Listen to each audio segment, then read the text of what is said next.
The musicians that we bring come from all over the world.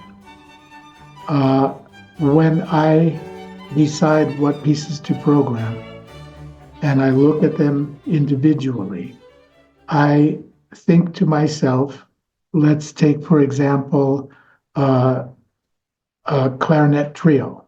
Let's say a Brahms clarinet trio, which would be clarinet, piano, and cello.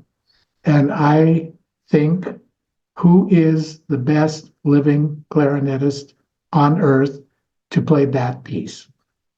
And that's who I get.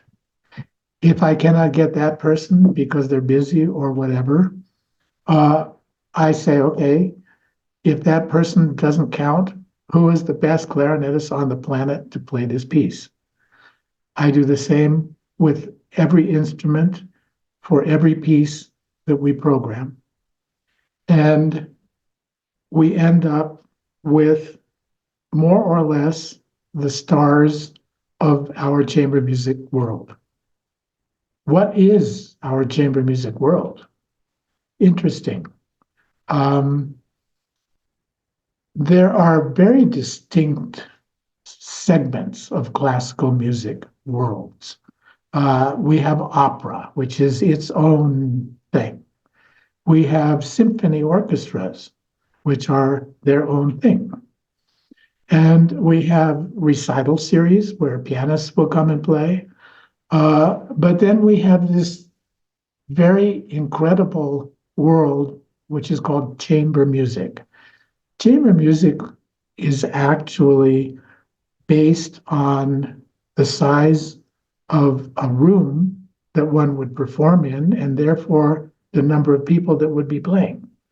And what we consider chamber music is anything from a single harp to a small group of, say, 14 to 16 to 18 musicians that don't need a conductor.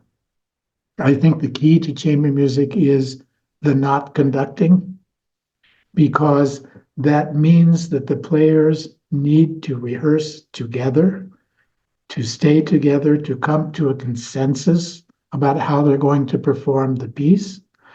And that means, in my sense of it, bringing superstars, solo performers who play concertos and play all of that stuff, but who are willing to leave their egos at the door and become part of a democracy playing a quintet, where each of the five people can say, no, I think we should do this.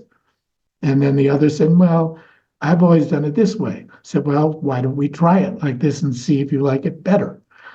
And so what we have are, for the most part, musicians who are not in orchestras, or if they are in orchestras, they're the principal wind players, or the concertmaster, or the principal cello, uh, but who embody a career which involves playing with other like people, chamber music with other people who play on that level. We bring string quartets as the only fixed groups. We do not bring piano trios, for instance. There are some piano trios. We don't bring them because we would rather bring three great individuals and have them become the trio. So the level of musicians that we're bringing is absolutely the highest imaginable. These are the same pianists that are playing concertos with symphonies, the same violinists that are either doing that or are concert masters, the best wind players who, by virtue of the nature of our business, need to be in orchestras.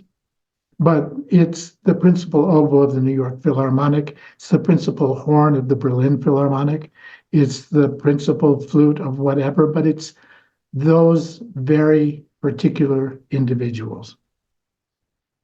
In addition to all of the instrumentalists and singers that we bring, I have a great fondness for bringing certain conductors. And the criteria for me is that I only bring conductors who actually can also play, because I want them to perform with the instrumentalists who are here. Conductors are a particular hierarchy in our world in that they really need a kind of comprehensive knowledge and comprehensive understanding of music to be able to stand in front of 100 great musicians and lead them. Not meaning that the baton waves a beat, but I mean lead them musically, lead them, inspire them to perform a piece in the way that they see it. And I like to have those minds around, but I want them to integrate. So, for instance, this summer, we're bringing Donald Runnicles, a magnificent conductor, music director of the Deutsche Oper in Berlin, of the Grand Teton Festival, all over the world conducting. But he's also quite a good pianist, and particularly an accompanist for song recitals. So we have him doing that this summer, but then also conducting a chamber orchestra version of Mahler, the huge and incredible piece, Das Lied von der Erde. And when I bring these conductors, because we have all of these great instrumentalists here, my greatest joy is to do a little trick where they walk into the first rehearsal, take a look at who's playing in the ensemble they have, and burst out laughing because they're all the best people on the planet, which is not what happens in any orchestra. You have certain people in any orchestra, which are the best ones, but then you have a lot of others which need to be there to fill out.